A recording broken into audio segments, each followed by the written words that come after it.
Okay, we're on.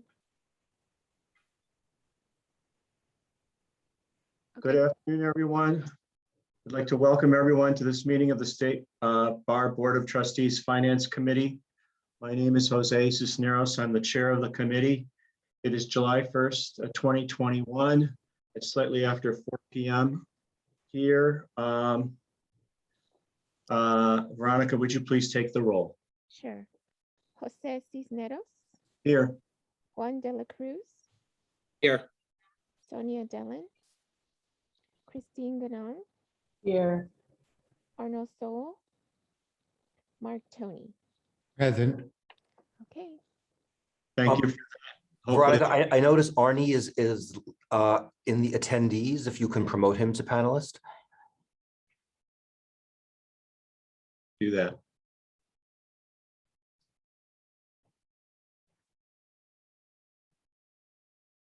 okay. While we're doing that, let's first open it up for public comment. If there's any member of the public that's in attendance who wishes to make public comment, please click the raise hand feature. And we will allow 3 minutes to each person wanting to make public comment. If you've dialed into this meeting by phone and wish to make a public comment, please push *9 to also raise your hand, but to do it virtually on the phone. Let's give folks a minute to do that. And then Veronica, could you please see if there's anybody who's indicated a desire to make public comment? Not at this moment, no. Okay. And has Arnie joined us? Yes, There you are. Hi, Arnie. Everybody, sorry, I'm a little bit late, No problem. No, but I'm here. thank you. Glad you're here. so I'm gonna call out his name so he can respond. So Mr. Arnold Sowell, Arnie, can you say if you're here? Here, thank you. And Veronica, still any indication of anyone wanting to make public comment? No, not yet. Okay. Hearing none, let's move on to the agenda. The first item on our agenda is the chair's report. I am blessing you all with no chair's report today, so we can move on to the next item, which I see is consent. On consent today, we have approval of the licensee requests for adjustments of fees, penalties, and charges. I'd like to open it up for any questions or discussions. I'm assuming because this is on consent, we're not making any presentation. I'd be open to any questions or comments from the committee members. And if not, I'd be open to a motion to approve. I'll make the motion. Thank you. Juan makes the motion. Do I hear a second? This is Christine, I second. Okay, motion by Juan, second by Christine. Veronica, could you please call the roll? Sure. Cisneros, I think I only vote if there's a tie. okay. De la Cruz, Yes. Dellin, Ganon, Here, yes. Sowell, Tony. Aye. Soul is Mr. a Soul? yes. Soul is Okay. a yes. I apologize. I was on mute. Okay, okay, thanks. All right. With that, the item has passed. Let's move on to the next item.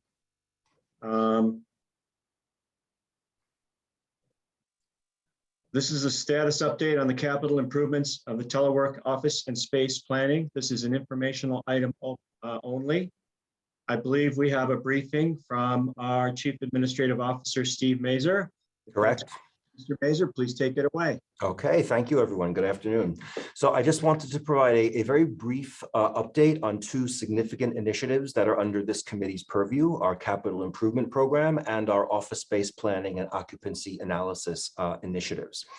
As you know, for starting with the capital improvements, we do have a multi-year capital improvement program in place, mostly related to our San Francisco office building. This committee and the board previously approved pursuing a loan to finance these projects, since the funding we received for them starting in last year's fee bill covered part of the total amount and spread it over 10 years. So Wallace will be discussing the loan later in this meeting. Our program includes about $13.7 million worth of projects related to building systems and infrastructure that we plan to do over the next 4 years. In 2021, we plan to spend approximately $5.3 million. Most of that is related to the HVAC system in San Francisco. That project is under contract. The various vendor teams are mobilized and work has begun and is scheduled to be complete by the end of the year. 2 other projects in San Francisco, the emergency generator system and the elevator upgrade, will not begin construction until 2022, but this year we will be contracting with the appropriate vendors and paying deposits totaling about $1.7 million between the 2 projects, so that we are in the queue for 2022. The elevator contract is going to be finalized very shortly, and the generator project is still in the bidding phase. So that's the brief update on capital improvements. I'll move on to the next one. Any questions about capital improvements before I move on? Any questions for Steve? Guess not. Steve, go ahead. Okay, all righty. So moving on. As some of you recall, for those of you who've been around for a couple of years, we have had discussions with this committee and with the full board about the economics of owning 180 Howard Street, and specifically going back to the budget planning process for 2020. We really made a focus starting to discuss those various issues. We've discussed, as you recall, the challenges of funding the required capital improvements. We've discussed getting more value from the building by leasing the 1 remaining vacant floor, understanding that there's significant cost to renovating that space in order to make it available for leasing. We've discussed getting more value from the building by reducing the State Bar's office space footprint in order to make more space available for leasing. And we did, in fact, complete an analysis with our real estate partners showing that we could consolidate and give up 1 or 2 floors, again, with significant cost of renovations for both the bar's space and the space that would be made available for tenants. We've also discussed the question of whether we can really afford to own this building long-term, and we started an analysis, again, with our real estate partners of various occupancy scenarios, namely retaining ownership, selling the building but leasing space back here, or selling and relocating either as a tenant or as an owner of a smaller building. Then, of course, the pandemic hit. Many of these analyses were largely put on hold. The pandemic, as I'm sure you've read in the press, has caused great uncertainty in all sectors of the real estate market. So many of the prior assumptions about the market were no longer valid. It was also very difficult to move forward with an analysis of various occupancy scenarios until the State Bar could determine its actual future space needs, because the prior analysis was all based on having everyone in the office every day, which is no longer the reality for most organizations. So going forward, whether we need to keep 120,000 square feet that we have now or drop to 80 or 60,000, obviously has a very significant impact on the decisions that we're going to make about our future office space needs. So now we are starting to get back to some version of normal life. Again, we're excited about that, and it's time to restart all of these initiatives. So we are doing a planning exercise now to figure out the nature of our future workforce as well as our workspace. We've learned a lot during this last year and a half. We want to build upon those lessons to really create the best, most effective work environment for all State Bar staff. So spoiler alert, there is no doubt that we can significantly reduce our space requirements. We just need to figure out exactly what that is going to look like, and we are in the process of doing that now. Leah Wilson returns as ED in 2 weeks. She definitely will have a vision for the workforce and the workplace of the future. And as part of our planning, we do have some serious numbers crunching to redo related to all the different occupancy scenarios. So really, this is just advance notice for this committee that very soon staff will be bringing you the results of these analyses and recommendations for you and the full board to consider. And I will be happy to take questions if there are any. Any questions for Steve on that topic or either topics? Yes, go ahead, Arnie. Yeah, Steve, just a quick question. I think I heard you say there might be a ability to consolidate, and did you say give up 2 floors?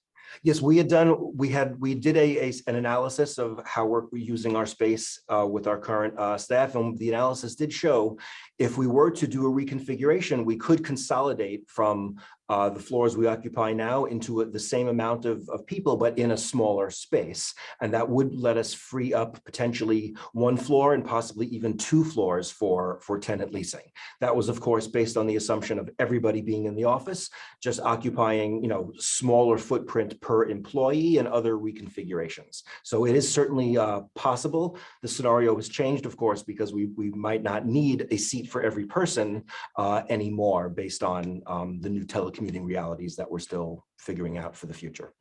Got it. Thank you. Any other questions? If not, thank you, Steve, for those informational items. We'll move on to Section 3, Item B, review of metrics for offices under the Finance Committee purview. Good afternoon, everyone. I'm Lisa Chavez. I'm the director of Araya, and I'm here with Lisa Garcia to present the results for Q1 2021 metrics for offices under the purview of this committee. This presentation is going to differ slightly from the presentation you'll hear in 2 weeks at the Board of Trustees meeting. In that presentation, Leah Wilson and I will give a presentation on all state bar metrics. Those are on 55 metrics across all offices at the bar. And that presentation will be very high level, 10,000-foot level, identifying kind of themes across all the metrics. And the purpose of this presentation is to, like I said, to just go a little bit deeper into metrics for the offices that are under this committee's purview. And we also do the same for the RAD committee. So with that, I will get started. As I'm going through this, if you want to I'm happy to just, rather than taking questions at the end, if you see a metric, have a question, please just raise your hand. And Veronica, if I could just have you maybe call my attention to tell me to stop and we can take a question. Okay, happy to do that. Sure. So let's get started. Share my screen. Where am I? Oh God. Okay. There we go. Okay, so like I said, I'm here with Lisette Garcia. Lisette Garcia is a program analyst in Araya, and she does really the heavy lifting of this project. This project involves reaching out to all our office leaders, asking them for their data, which is always fun to email our office leaders and ask for data. We get that data, collect it, analyze it. And then what we do is for offices who have a metric that they don't meet the target, we then ask for an explanation of those targets. And then so back and forth, asking more questions about the explanations. And like I said, Lisa Garcia does a lot of that heavy lifting, and she's here with me today. In the agenda item that's posted, our tradition is to share those in-depth explanations for you to read at your leisure. So here we go. Let's get started. Okay, so the offices that are under your purview are these: the finance office, of course, general services, human resources, information technology, and the recruitment and retention office. Across these 5 offices, we are reporting on 21 metrics for Q1 2021. This has been slightly revised since that agenda was posted.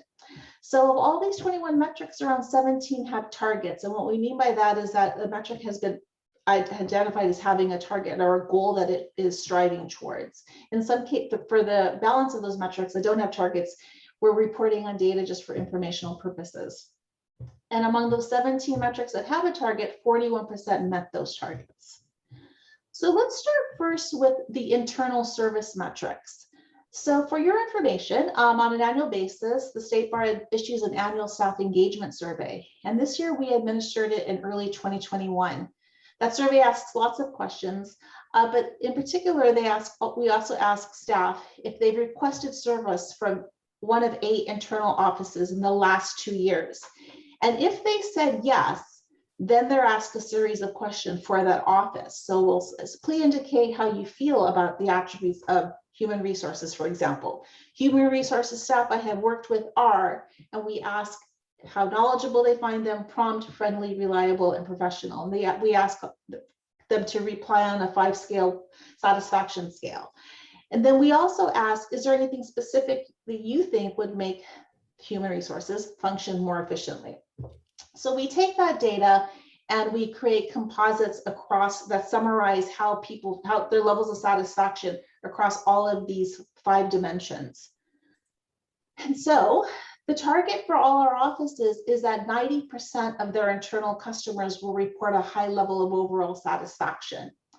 And as you can see, here are the results for the 5 offices. And like, again, this was administered in early 2021, and it was asked if you had services in the past 2 years. And so as you can see, out of the 5 offices, only 1 hit the target. That's general services, 90%. The other offices, most of them barely missed the target. Here on the left is a column that summarizes the explanations that were given. And again, these explanations are given in depth in that agenda item that's posted. But as you can see, most of our offices are really citing the pandemic in 2020, and they described the scenarios in which the pandemic impacted their ability to provide the level of service to state bar staff as they normally strive for. So for example, in finance, they talked about staffing issues, systems issues. In human resources, again, like talking about the impact of the pandemic, also staffing issues that they had, and same thing for the other 2 offices. So now I'm going to go through just a few metrics per office. And like I said, as we're going through them, I'm happy to take some questions as we go along, okay? And also before I get started, I just want to share that a lot of these offices have upgraded their metrics. And so they were kind of reporting them for the first time. So this is a metric for finance, and the goal is to provide monthly reports to all our offices. And so they do not, and within 30 days of each month. And they did not meet this target for Q1. It was interesting because we met it last year at one point, but ultimately this has to do with ongoing problems with our Oracle financial system. But the good news is that, oh, look at this, sorry, this typo here. The Q1 2021 reports have been distributed. So they have caught up, but when the time that we took this metric, those reports were not distributed. Finance has a metric where the goal is to pay 90% of vendor invoices within 30 days of the state bar receiving them. And so they almost met this metric this time around, but didn't. The thing about this metric, what's interesting is that it's counting the days that someone like me receives receives an invoice from one of my, so a vendor say that my office is working for, and the clock starts when I receive it. I process it in my office and then send it to finance for them to pay.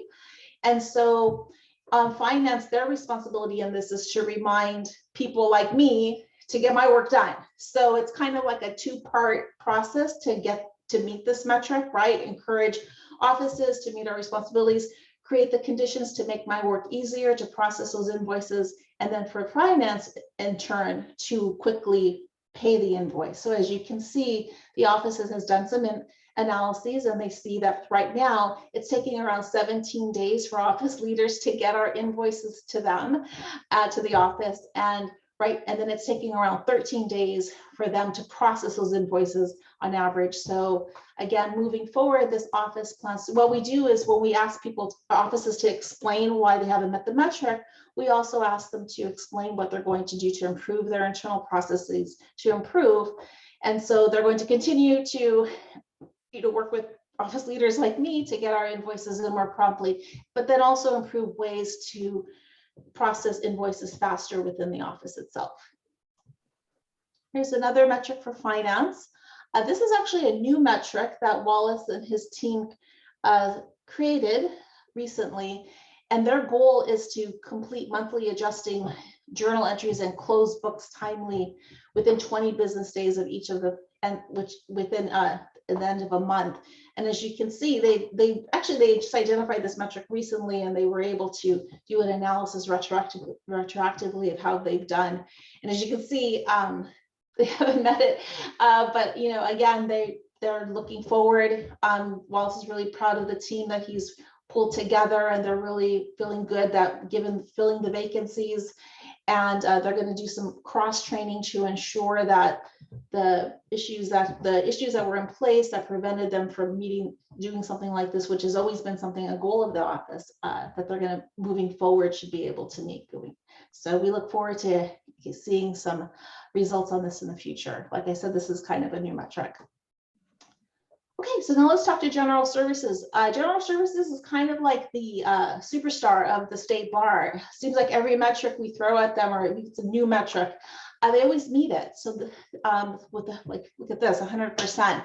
So they tend to measure things like whether they process 90% of requisitions that they receive within 3 days. Here on the right, his process 85% of facilitators requests within 3 business days or less. So that, like I said, and then as you saw in their metric on internal services, they were the ones that met the metric with 90% satisfaction. So general services, superstars, rock stars of the state bar. No, everyone's rock star, but they always do great. Okay, but now let's talk about human resources.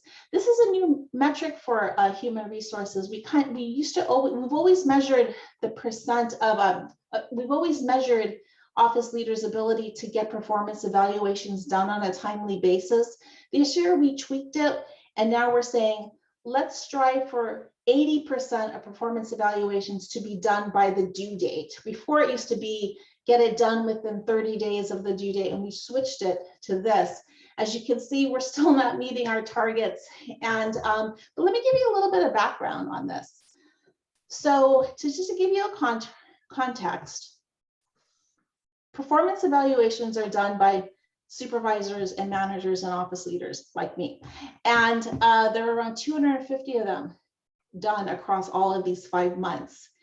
And so even though I get a notice from HR diligently telling me what the due date is for it, my staff member, their performance evaluation is due on this date. I know that, even though the goal is for me to get it done by that date, I know that ultimately the memorandum of understanding includes a 60-day provision that I kind of have 60 days to get it done. Not for me as a staff person, but that it has to do with the implementation of salary increases of staff.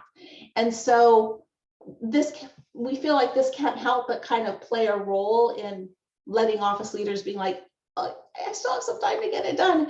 So like I said, this is just something that this is another example of a metric where an office has to work with leaders like me to convince us to put the conditions in place, obviously, to meet certain metrics. So they will continue to send out monthly reports and also continue to provide support for managers to do these to do these evaluations, kind of efficiently, what's involved in writing them. They hold trainings for us, etc.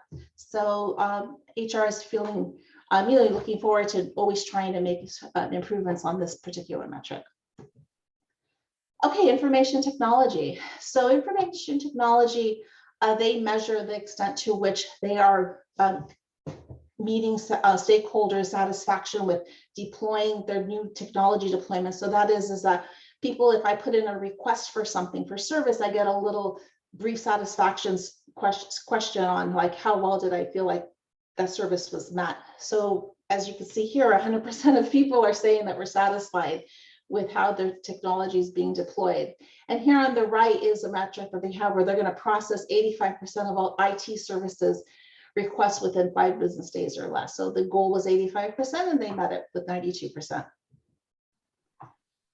This is a metric for IT that didn't get met, but as you can see, the goal was 90% of completing their major projects on schedule and on budget, and they barely missed it. They had 9 major projects scheduled for the Q1 2021, and 2 projects experienced delays, but mostly due to unexpected increase in the work scope. So that is like once they got the project underway, it turned out that in order to complete the project, a whole other set of things needed to happen, scope creep, in order to get the project completed successfully. And then finally, it's recruitment and retention. These are some new metrics for them. Before, they used to measure the average number of days that they were fulfilling attorney positions and investigator positions. And this year, we're narrowing it down to the OCTC attorney positions and the OCTC investigators, as well as turnover rates among staff in OCTC, because analysis have shown that that's the office that's hardest to keep these positions filled, and to fill them, and also we needed to really get a handle on their turnover rates.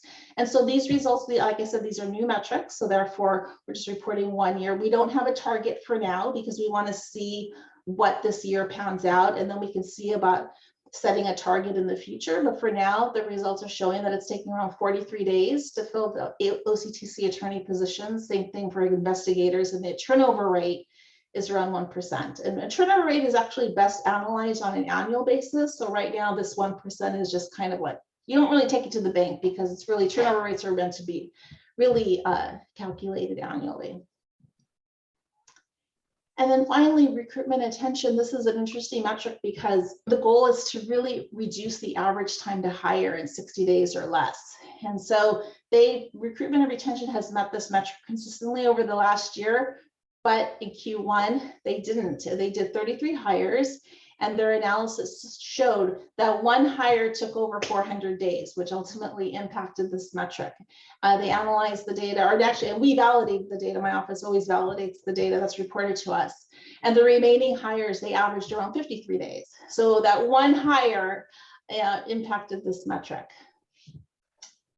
And they're confident that unless something like that happens again, they will meet this moving forward. Okay, I think that's all I have. Oh, no, one more. Okay, recruitment and retention. Recruitment and retention, they conduct what are called stay interviews.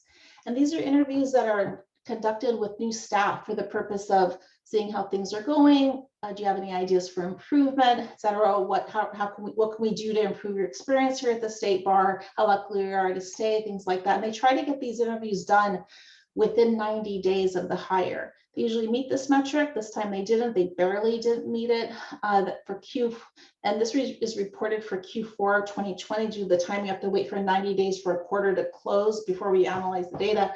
And so the office conducted 14 interviews, but we're unable to conduct just 2 of them. And one of them was due to scheduling issues, and one was the staff member was actually planning to leave the bar, and they just said, no, I'm already scheduled for an exit interview. I don't need to do a stay interview with you.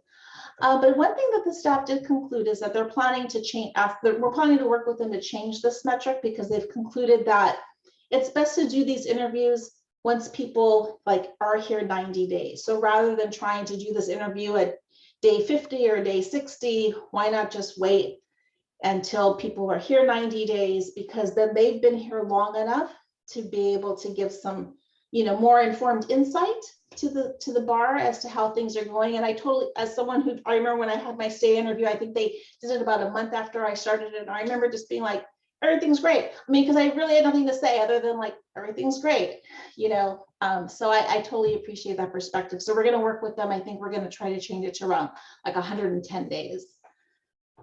Okay, I think that's all I have. Does anyone have any questions about these metrics? That's all I have. Hope not. Thank you, Lisa. Great presentation. Once again, does anybody have any questions on the metrics? There's a lot there. There's a lot. Thank you very much for all of that. Okay, you're welcome. Thank you. Thank you. All right.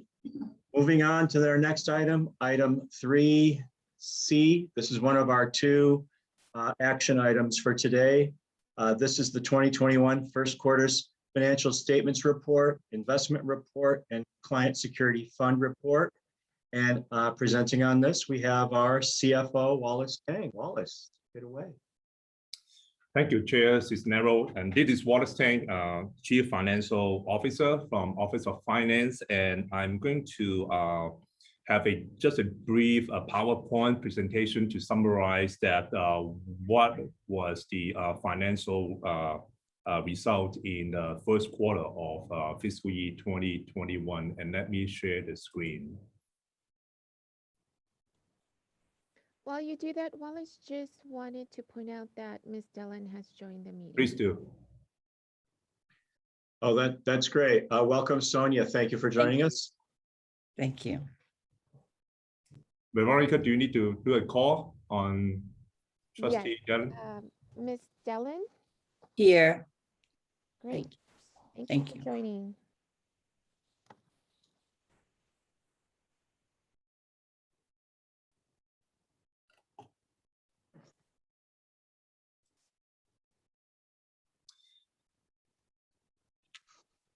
Okay, again, good afternoon, everyone. So this Wallace Tang, CFO, and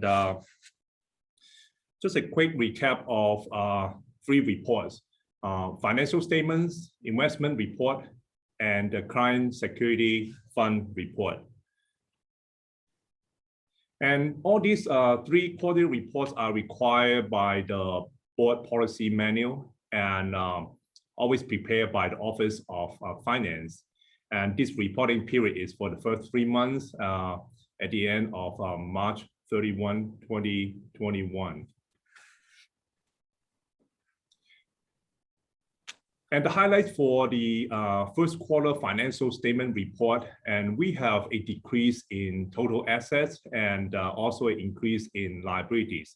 And the major driving factor behind these changes was because of the one-time scope expansion of the OPEB plan, the other post-employment benefit plan, that include like health insurance and deferred compensations to the retirees. The State Bar expanded this plan to non-executive staff starting 2020. So with that one-time event that triggered that the liabilities move up and then the assets go down. And then on the income statement side, and the major components in income statements are revenues and expenses. And we have a very strong first quarter, and we have 23.5% over budget on revenue. Along with we have a over budget for expenses. But we are talking about 27 million over budget on revenue and then 18 million over budget in expenses. So that brings to a very strong third quarter. And in this table, if you read the bottom line, the net positions and comparing year to year as of March 31st, 2020 versus March 31st, 2021, you see that the drop for the net position, and it's because of that one-time event. So if excluding the one-time event, we have a very strong first quarter financial performance in terms of the collections and also the fees that we collect. And I have one slide coming up to talk about the income statement portion. So this slide is kind of like a bird's eye view of the actual versus budget.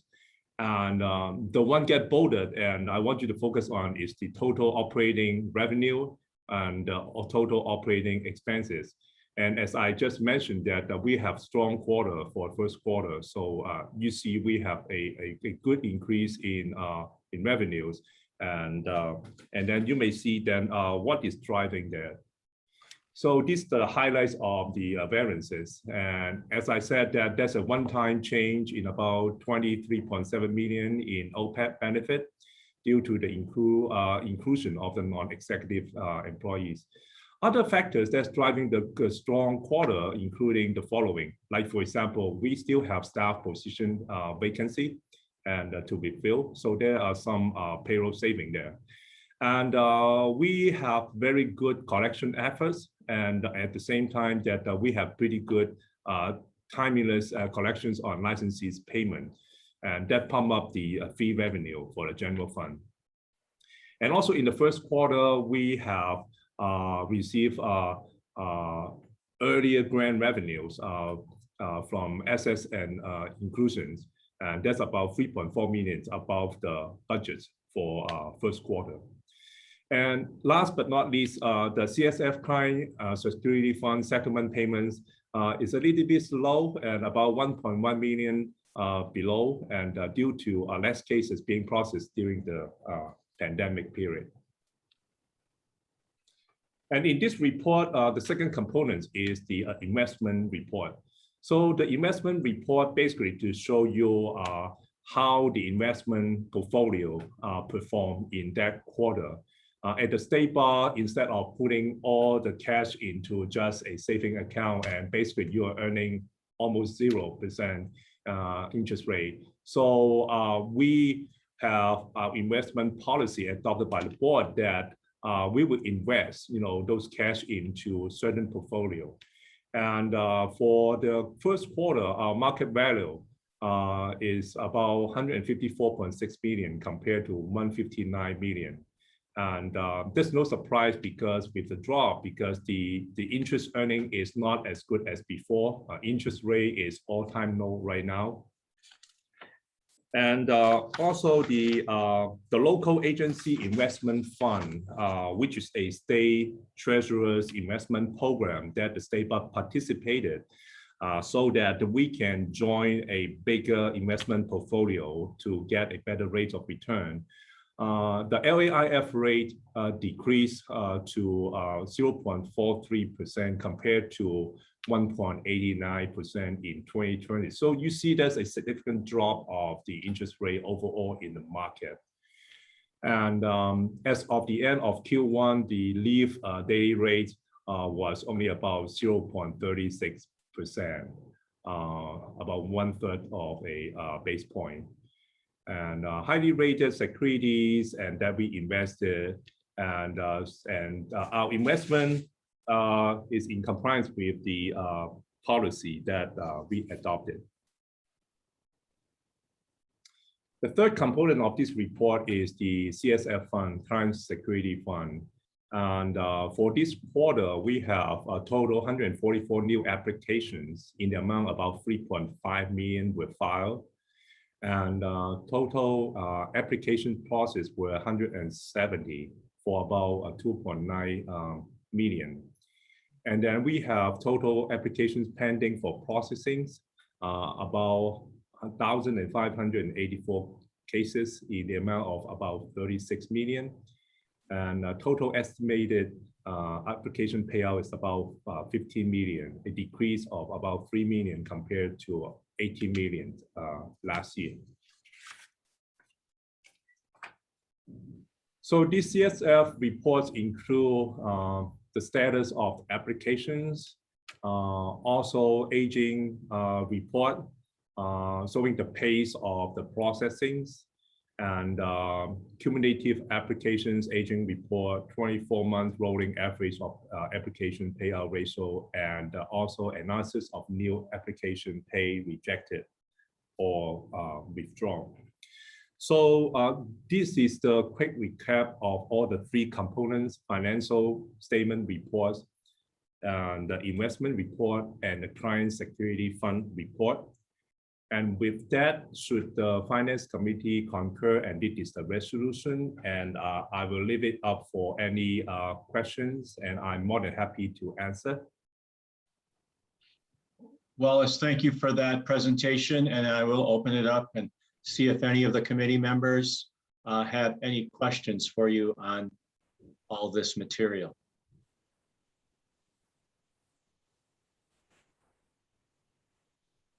And if there aren't any questions, I would be happy to hear a motion to approve.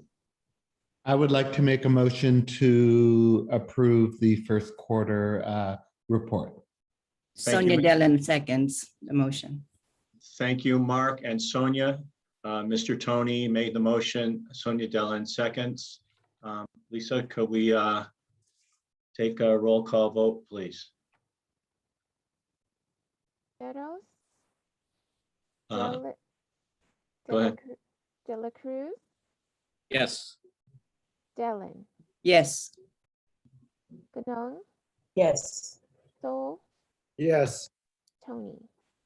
Present, aye. Good job, Mark. Trying. All right, that has been approved. Thank you, everyone. And again, thank you, Wallace. Thank you. With that, move on to item 3D, the approval of and refinancing of the 2016 Bank of America loan related to 180 Howard Street and the financing of additional capital project. And again, Wallace, I believe you're presenting on this item. I believe, Trustee Yes. Dan raised her hand. Yes, Sonia, go ahead, please. As an associate of Bank of America, I will need to recuse from the discussion and the voting. I will need to leave the meeting. However, I will be available for to be called back after the topic. That's fantastic. Thank you. Lisa, do you have Sonia's number to call her if we need her? I do not, but I will. I can give it to you now. Okay, Yeah, give it to her in the chat if you could. thank you. Oh, looks like I don't have a chat, but Oh, go ahead. 415-203-8111. I'll send you a message then. Thank you. Thank you, Sonia. Thank you for giving us the heads up. Thank And you. with that, Wallace, please go ahead. Thank you, Chair Cisneros. And this is Wallace Tang, the CFO again, and I'm going to bring up the PowerPoint presentations regarding this agenda item. And I'm going to share screen one more time.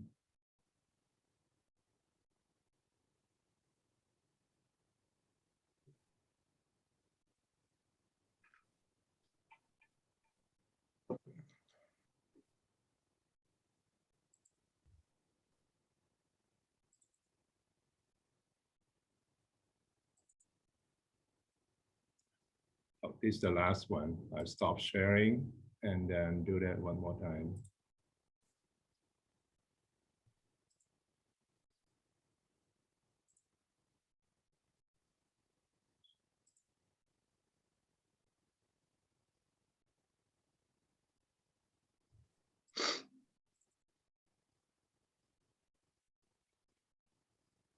Can you see it on the screen? Yes, we can. Thank you. So thank you everyone for this agenda item. I'm going to present to you this agenda about approval of number 1 refinancing of an old loan, the 2016 Bank of America loan, and relating to the 180 Howard Street office building in San Francisco. And number 2, financing of additional capital projects. And to bring together this financing project, and there's a team behind the scene, I would like to recognize and introduce them. And internally from State Bar is myself, Wallace Tang, and also Robert Retainer from our Office of General Counsel, and Robert is our Deputy General Counsel. And also from Office of Finance, we have Arisari Montoya Chico, Controller, and also Victor Susanto, Finance Manager.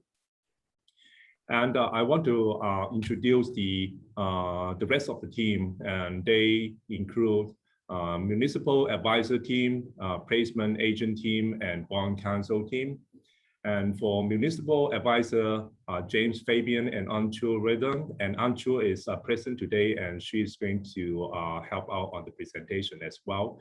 And what they do is they have this duty for licensed fiduciary to the State Bar. They prepare, advise, and assist in the formulation, execution of the financing plan. And then we have placement agent, and today Jeff Land is present as well. So Mr. Land help us to canvas investor through the RFP process by distributing lender term sheet, solicitation, and complete credit package. And we have the bond counsel team, and today Chris Lynch is present, and he will be part of the presentation as well. So Chris and his team are responsible for drafting resolutions, legal documents, ensure compliance with state law issues, legal opinion on tax-exempt debt. So this is the finance team put together this transaction. So a quick background about the old debt.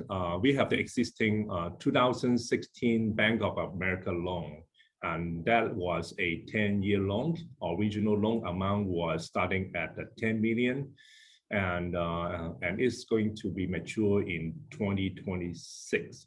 And as of now, we have about outstanding principal balance over 5 million.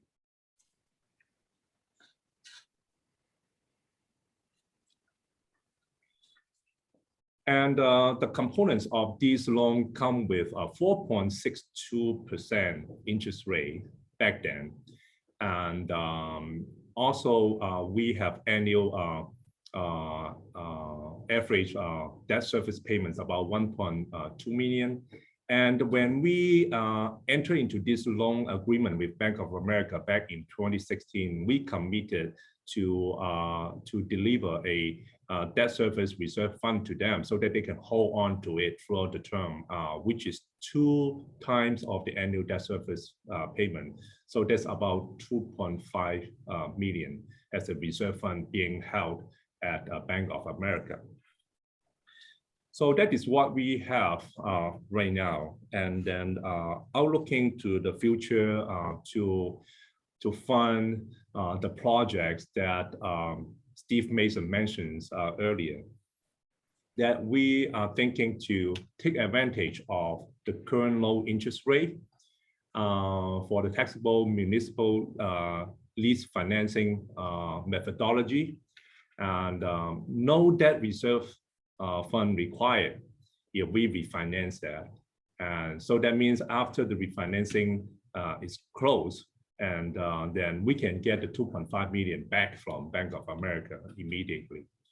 And with this refinancing plan for the old loan, and we can stretch out the cash flow and extend to a potential longer term, so that we can have a better management and more flexibility in terms of cash flow management, and also to lower the annual payment requirement as well. And those are the incentives to refinance our 2016 loan.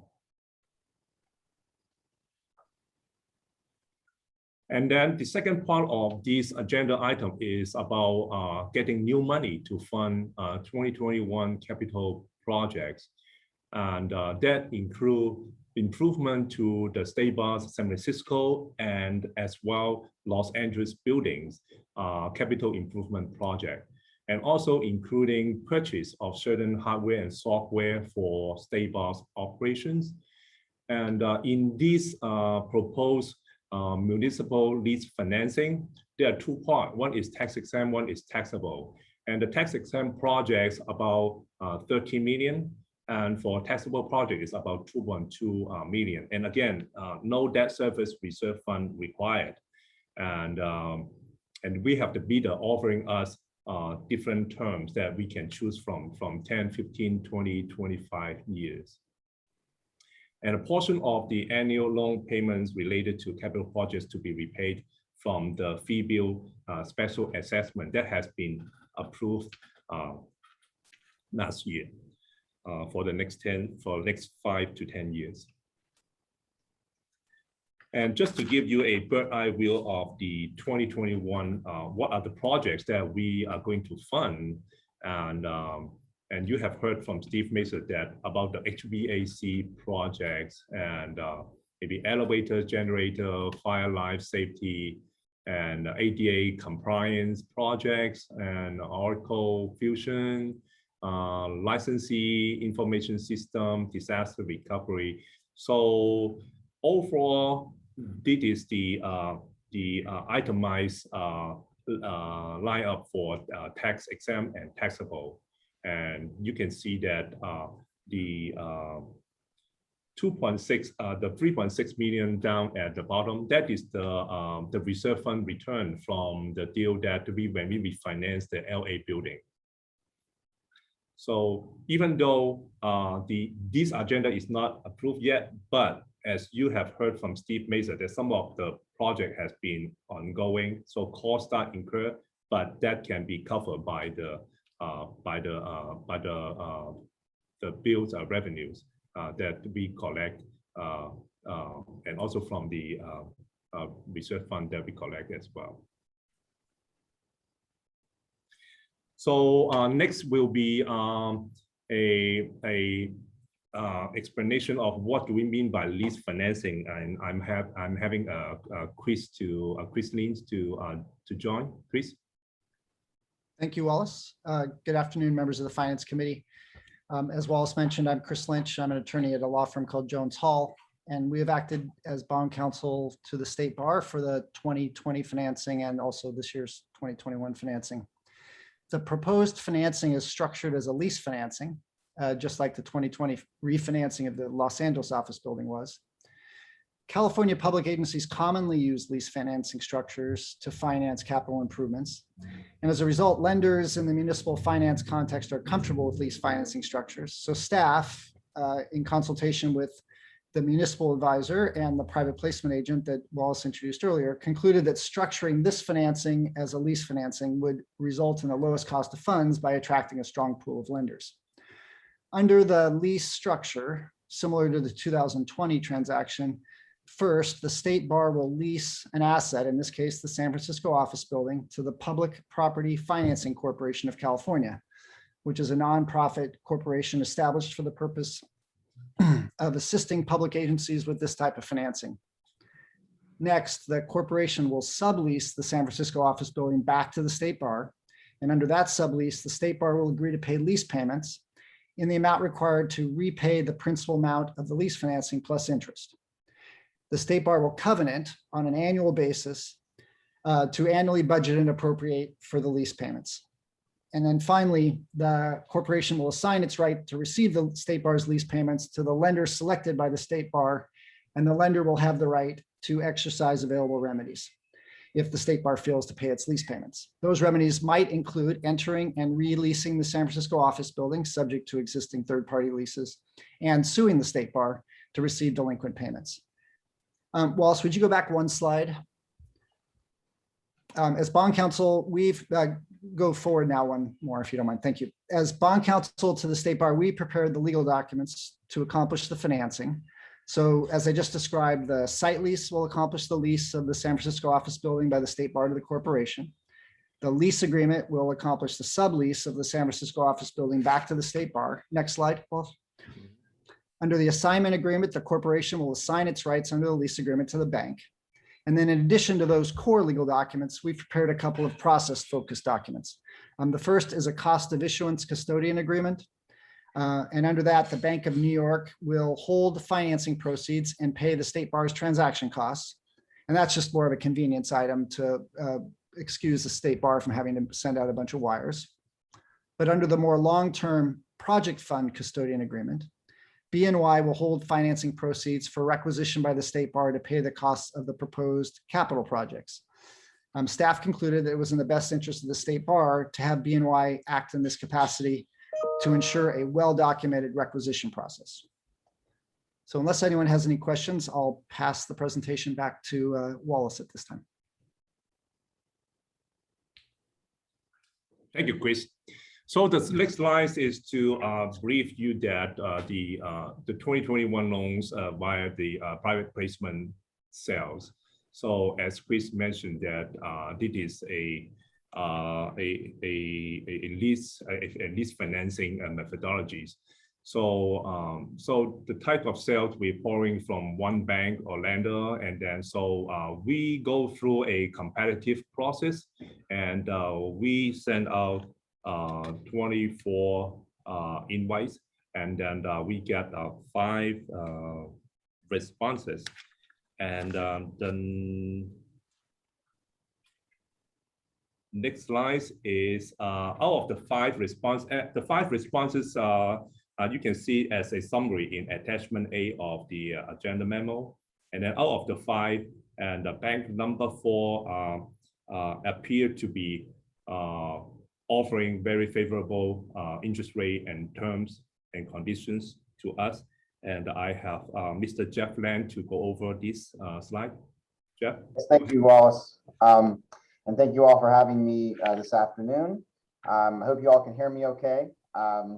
Yes. I had the opportunity and privilege of serving as the placement agent for the State Bar on the last transaction in 2020 for the refinancing of the loan with the Los Angeles building. And so it's a great opportunity to work with you again.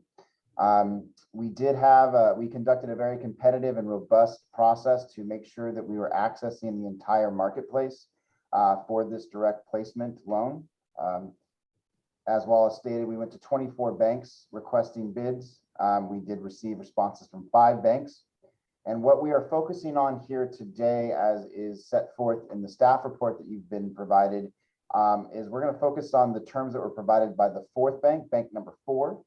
And I'll go over the various offers that were made by that bank per each term that we were requesting. What's nice about doing a direct placement of this nature and having a process like this is that we can really put out a broad net and evaluate several different options to make sure that we're crafting something that suits your objectives. So as you can see on this slide, I'll start just with the interest rates that were proposed in a term sheet.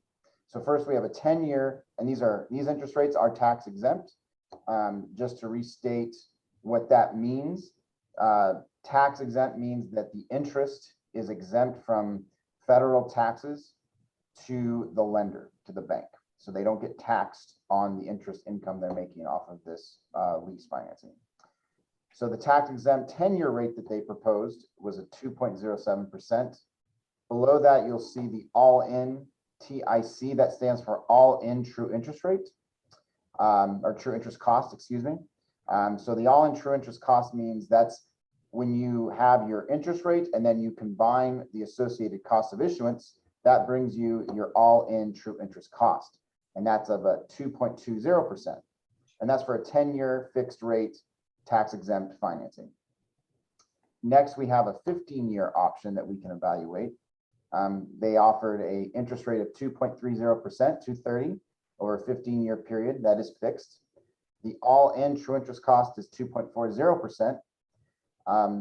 And so that's what we're looking at potentially with a 15-year financing term. What's nice about the offers here is we also have the option of looking at a 20-year and 25-year term. Both are fixed rate. Looking at the 20-year term, it's a 2.61%. And looking at a 25-year term, it's 2.99%. So just under 3% for a 25-year tax exempt financing. And which came out to be, when you took a look at the participants on this transaction, these were all very aggressive offers that we received. Do I have any questions, or we can move on to the next slide. I just want to go over some of the other terms they provided, and this was with regard to the taxable component of our financing. So taxable meaning that the bank will be taxed, have to pay federal taxes on the interest income that they receive. So if we're looking here, and another thing I'd like to just point out this time, the taxable component of our financing combines both the refinancing of your 2016 loan and also the capital improvement projects that have been deemed taxable. So we did combine that for the taxable component of this financing for simplicity. So you will be looking at 2 different series, 2 different schedules, because one is going to be taxable, one will be tax exempt. For the taxable component, lender bank number 4 provided an interest rate over a 10-year period of 2.76%. Now, I just want to point something out with that. That's a 10-year rate at 2.76% compared to the rate you're currently paying of 4.6%. So that does definitely demonstrates that we're in a very favorable market for you right now. If you look on to a 15-year option, the 15-year taxable rate was 3.07%. 20-year taxable rate was just under 3.5%, and the 25-year taxable rate was just barely under 4%. And as you can see, there were some calculations made pertaining to the savings that can be achieved through this endeavor to refinance the 2016 loan. And based on just on net present value standpoint, from a 10-year, the 10-year option provides provides a net present value savings of over 140,000 with NPV percentage of 2.73%. Your financial advisor at Fieldman Rollap, Untitled Chapter, will definitely be able to go over, the different structures that we ran and definitely recommend how to proceed. But these are the results that we consider fairly strong. Another aspect when you're doing any sort of direct placement financing is not only you trying to achieve the most aggressive pricing possible, but you also want to go out and find what are going to be the most flexible and favorable terms to your financing. We found that the terms provided by bank number 4 are very favorable as well. So we can start first with the call options. And what that means is that's your eligibility to refinance at your it's an optional time for you if you wanted to refinance. So they offer you the ability to refinance right away, but there is, as you see with the various different terms, there's what's called a premium or penalty to refinance. To make this, to get to the point on this component, if you just look at when are you going to be eligible to refinance with no penalty? Well, for the 10-year option, you'll be eligible to refinance with no penalty after 5 years. So that's 100% means no penalty. For the 15-year option, you'll be able to refinance with no penalty after year 8. And for the 20-year option, you'll be able to refinance with no penalty at year 10. And then with regard to the 25-year term, they are offering the ability to refinance with no penalty after 12 years. I will say with this aspect for 25 years, that's something that we would look to, if you wanted to pursue that option, we would look to negotiate that down to 10 years from 12 years, because a 12-year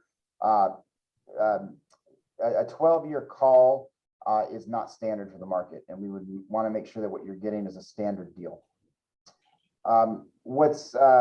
What's more important also when you're looking at the various terms of this financing are your ability to have extraordinary redemption, because we understand that with the San Francisco building, there may be interest in potentially selling it or potentially selling space in the San Francisco building. We wanted to make sure that we were providing you with the flexible terms in which you can conduct those objectives. So we have the ability with bank number 4 to for extraordinary redemption. So that's in the event that the San Francisco building is sold, you may prepay your lease with the bank at no penalty beginning 1 year after closing. So we consider that fairly favorable, and that's in your favor to have that flexibility. In addition, you will have the option for extraordinary partial redemption. So that means in the event that any additional square footage of the San Francisco building is occupied with private use tenants, you'll have the ability to prepay a portion of your lease, with a corresponding space that's being used by a private tenant. If you look down to the last 2 categories, first, reserve fund, there's no requirement for a reserve fund with this offer. And then there are no lender costs. And so with that, I might want to turn this over back to Wallace. Thanks, Jeff. And next, I'm going to introduce Untitled Chapter and our municipal advisors to talk about, and then what will be the scenario in terms of cash flow outlooking in the future years. And Untitled. Thank you, Wallace. Good afternoon. My name is Untitled Chapter, and I am from Fieldman Rollap and Associates. As Wallace mentioned, we represent the State Bar as its municipal advisor. We represented the State Bar last year in the 2020 loan refinancing as well. So slide 15 provides the detailed cash flows of bank number 4 terms for the taxable refinancing that Jeff Land just reviewed on the previous slides. The slide provides a comparison of the current Bank of America annual cash flows on the left-hand side of the screen. You see the existing payments of approximately $1.25 million in annual payments. And then the columns to the right of that provide the cash flows of the 10-year, 15-year, 20-year, and 25-year terms. The columns, if, for example, we look at the 10-year set of columns, you have the gross annual payments. Those are the annual payments, assuming a 10-year term, assuming the interest rate of 2.76%. And then the column to the right, gross annual savings, compares the projected annual payments compared to the current BofA annual payments of that 4.62% interest payment. And then to the right of that, the column provides the net PV or present value annual savings and provides the annual cash flow for that. The other columns, 15, 20, and 25 years, provide the same methodology. And again, at the very bottom, Mr. Land provided a summary of the present value savings. The 10-year term provides the highest present value savings of approximately $143,000. This next slide provides a snapshot of the 15-year term tax-exempt loan and the 10-year taxable loan, which combines the new money portion of the taxable projects, as well as the refinancing of the BofA loan. And we have selected these terms based on conversations with the State Bar, and Wallace will talk about it later, as the recommended terms that best fit the State Bar's cash flows it needs at this time. The columns provide the breakdown of the tax-exempted taxable loans, providing the breakdown of the new money and refunding payments. And then columns to the right of the page provide aggregating the new money payments of the tax-exempted taxable components, the refunding, and then the total in the far right column. Thank you, Anju. So to recap that regarding bank number 4 and the financing team is making this recommendation to Finance Committee that select term sheet and bank tax-exempt loan amount at 13.08 million for the 15-year term, and interest rate is to be 2.3%. And the taxable loan amount at about 7.49 million, and that will be 10-year term, and interest rate will be 2.76%. And again, that is no lender cost, no reserve requirement, and also with a very favorable prepayment options offer to the State Bar. And at the same time, as I mentioned earlier, that when we close this transaction, then the current 2.5 million reserve fund being currently held at Bank of America will be returned to the State Bar as well. So the financing schedule is going to be like this. And so we had done development of documents and solicitation, the RFP process, and get the term sheet offered by banks, the 5 responses as shown in attachment A of the report. And we recommend bank number 4. So, so today is July the 1st, and so the next step will be for the full board approval on July 23rd. And upon that, the approval from the full board, and we are planning to close this transaction by August 12, 2021.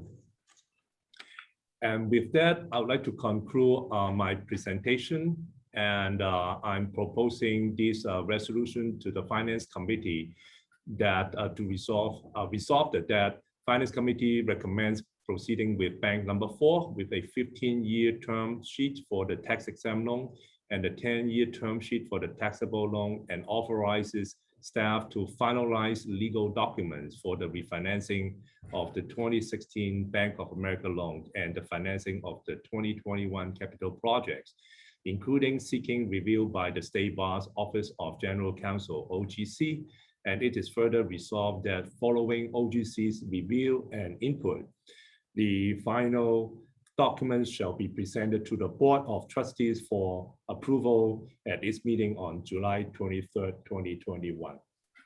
That concludes my presentation. Thank you, Chair Cisneros. Thank you, Wallace, and thank you to all your co-presenters. It's a very thorough and well laid out discussion of this matter. I will now open it up to the committee members for any questions or comments.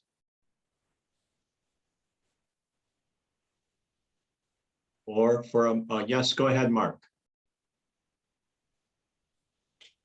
Okay. I am very impressed by this proposal. I just have to say, this is so smart to do with this historically low interest rate environment.